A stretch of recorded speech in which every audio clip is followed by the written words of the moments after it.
La conseil que je vous ai conseillé tout à l'heure pour que vous puissiez accorder des audiences à la jeunesse malienne, si vous la faites, forcément vous allez comprendre cette vidéo-là, cette explication-là que je suis en train de donner, que le secteur privé malien, le minimum d'économie qui existe à l'intérieur du pays, qui circule, ne peut pas financer le développement de ce pays. Au centre, à l'est, à l'ouest, au nord, au sud, dans ce pays aussi, presque immesurable. C'est un pays immense. L'économie du pays ne peut pas le financer. Donc, il ne faut pas écouter les gens qui vous disent le contraire. Je le répète encore une fois de plus. Il ne faut pas écouter toutes les personnes qui vous conseillent le contraire. Il ne faut pas ouvrir la porte aux étrangers, les ONG étrangers, les partenaires étrangers, les sociétés étrangères, il ne faut pas écouter les pays voisins, il ne faut pas écouter Bassirou Diomaye, il ne faut pas écouter les Sénégalais, il ne faut pas écouter les Ivoiriens, il ne faut pas écouter tant. Même ta relation avec l'Algérie, il est temps qu'on le règle une bonne fois pour toutes. Ça ne sert à rien d'avoir des problèmes avec l'Algérie. Une puissance comme ce pays frontalier, pays voisin, ça ne sert à rien d'avoir des problèmes avec eux, des divergences profondes qui ne datent que récemment. Il est temps que normalement, en tant que jeune comme toi, stratège, avec des ambitions, qui a l'âge de cette nouvelle génération, qui sont nés après l'indépendance, tu dois avoir une autre façon de faire, mais que de s'aggraver encore les problèmes qui se passent avec l'Algérie, qui datent maintenant, ça fait quelques années. Toute personne qui vous renforce qu'il faut faire des bras de fer avec tes pays voisins ne vous aime pas, Assimi Goïta. Ça, je vais vous le dire. Toute personne qui vous conseille de continuer sur ces bras de fer-là avec ces pays voisins ne vous aime pas, n'aime pas le Mali. N'aime pas le Mali, il ne veut pas que tu réussisses. S'il veut que tu réussisses, il va vous dire et donner des conseils, ceux que j'étais déjà conseillé et ce que je suis en train de vous donner encore une fois de plus, qu'il faut établir des relations avec les Algériens, les Ivoiriens, les Sénégalais, les Gambiens, les Mauritaniens. Ça ne sert à rien. Ce que les Russes, on vous a dit, que les drones qui sèment le terreur à l'intérieur de ce pays, qui sapent la sécurité nationale et l'intégrité du Mali, ça vient en Mauritanie. Les risques qui vous disent ça, moi je ne crois pas du tout à ça. Ils ne font que semer le terreur et le désordre pour diviser, pour mieux régner. C'est ça la stratégie. Au fond, il est important, il est nécessaire d'essayer de le comprendre. C'est cette information-là, depuis que je l'ai entendue le premier jour, que la Russie, il a dit qu'il y a des armes qui quittent au Mauritanie, des drones, je ne sais pas quoi, encore une fois de plus, rentrer au Mali pour semer le chaos et déstabiliser le régime. Ça, je n'ai pas cru une seule seconde. Je ne l'ai pas cru une seule seconde. C'est un pays voisin, il a autre chose avec sa propre population que d'essayer de dépenser une fortune ou bien une somme colossale pour déstabiliser un pays voisin. Et il y a des Mauritaniens qui sont là-bas morts de faim tous les jours. Il y a des problèmes là-bas comme ailleurs. Comme ailleurs. Il est temps de saper toute personne qui vous conseille de continuer ces bras de fer-là avec la France, l'Algérie, la Mauritanie, Gambie, Guinée, les deux Guinées et tant d'autres pays encore. Le reste de l'international, le reste de vos partenaires internationaux, les Américains, les Allemands, les Anglais. Qu'est-ce que les Maliens vont gagner sur ces bras de fer-là? Qu'est-ce qu'ils vont gagner? Avant que tu viennes au pouvoir, 5 ans en arrière, le Mali l'a essayé. Ça n'a pas marché. Et ça ne va pas marcher du tout. Et ça ne marchera pas. Un homme d'État, il faut être souple et agile et avec la souplesse presque d'un gymnastique. Quand tu vas devant, tu constates que tu vas vers le mur, mais vers le mur, il faut s'arrêter et bouger. Un homme d'État un chef de l'État, quand il bouge, ça ne veut pas dire qu'il recule, mais il bouge pour chercher d'autres voies et moyens, d'autres stratégies, d'autres façons de faire pour atteindre ses objectifs, pour y aller en avant.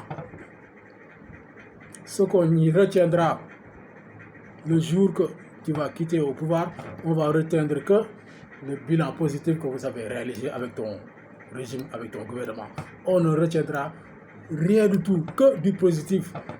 Les gens qui vous retardent sur des conseils qui vous poussent de continuer ces bras de fer là avec tes pays voisins là, ces gens là, si vous les écoutez, non seulement vous ne ferez pas de bilan,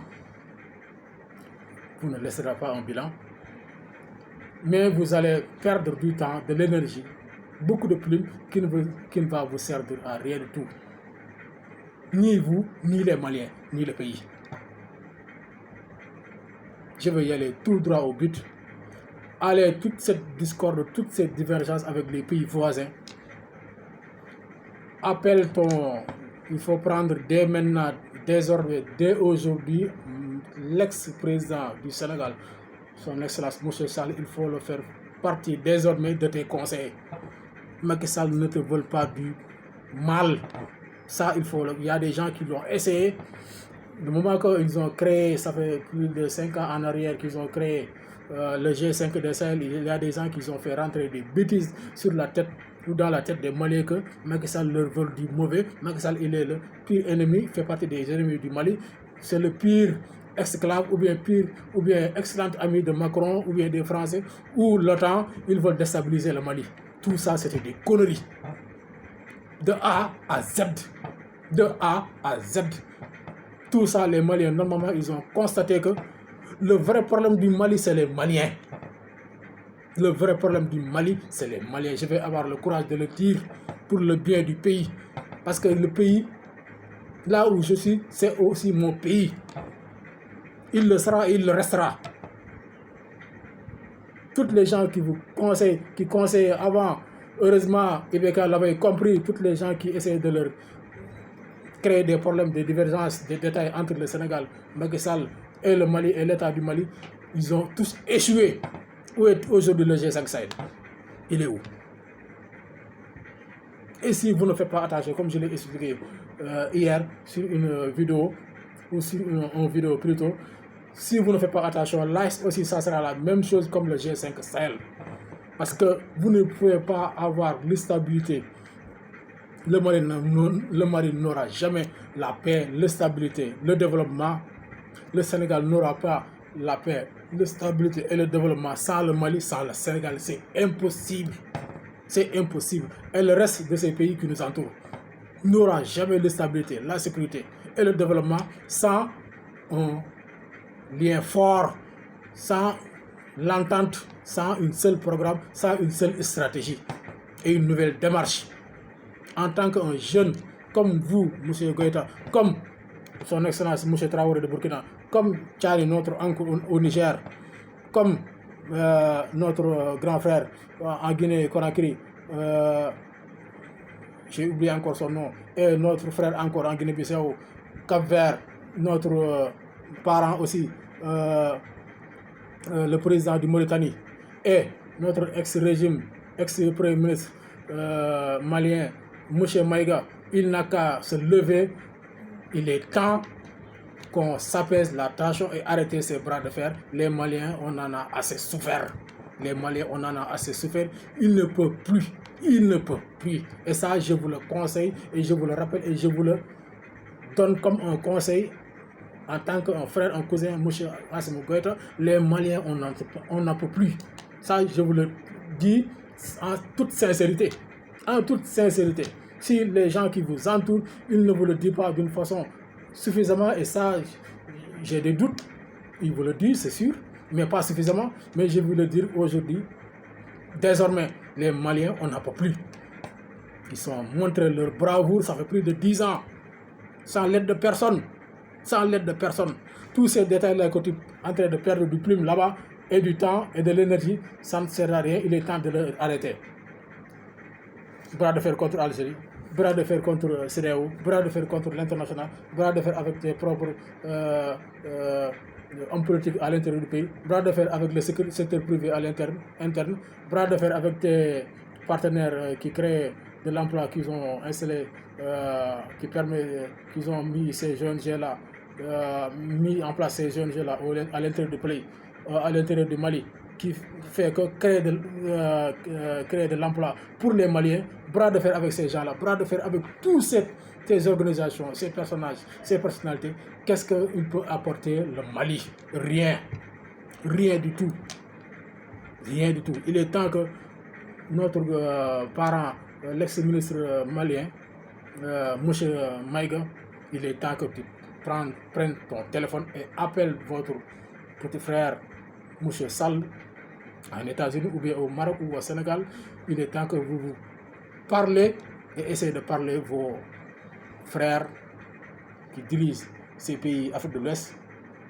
Il est temps que ce qu'ils pensent envers Ouattara, ça n'existe pas. Ce que la Russie veut vous faire croire que ces drones quittent en Mauritanie, parce que c'est l'État mauritanien qui facilite ces transactions-là en matière de matériel, plus précisément des drones, pour déstabiliser le Mali. Ça, c'est faux. Depuis que je l'ai entendu, je n'y crois pas. Je n'y crois une seule seconde. Ça, c'est pas vrai. C'est juste pour déstabiliser encore une fois de plus, pour mieux régner, pour piller les ressources de ces pays-là, tout simplement parce que c'est des mercenaires. Un mercenaire n'est pas ici pour laisser sa vie ici au Mali. Il est là pour faire du business. Quelqu'un qui est là avec un salaire de des millions de dollars ne va jamais mettre sa vie en danger pour le Mali ou pour la stabilité du Mali ou pour l'État du Mali ou pour l'État malien ou pour la souveraineté du Mali. Si il a tombé ici au champ, c'est par accident. Un mercenaire ne va jamais laisser sa vie là où il est parti pour gagner sa vie. Parce que ce qu'il fait, c'est du business. Il n'est pas là pour laisser sa vie pour la souveraineté de ce pays concerné comme un soldat de ce pays. Ça n'existe pas. Il est temps que monsieur le Premier ministre, monsieur Maïga, s'il vous plaît, en tant qu'un parent et un homme d'État aussi aguerri, avec autant d'expérience, il est temps que vous contactez aussi vos homologues, ton frère sénégalais, monsieur Macky Sall, que vous parlez et discutez les vrais sujets qui concernent la stabilité et le développement et de ces sous-régions, et surtout en ce qui concerne la crise que le Mali est en train de vivre avec ces denrées de première nécessité qu'ils ont du mal à rentrer dans ce pays comme il le faut et quand il le faut. Merci beaucoup et à bientôt.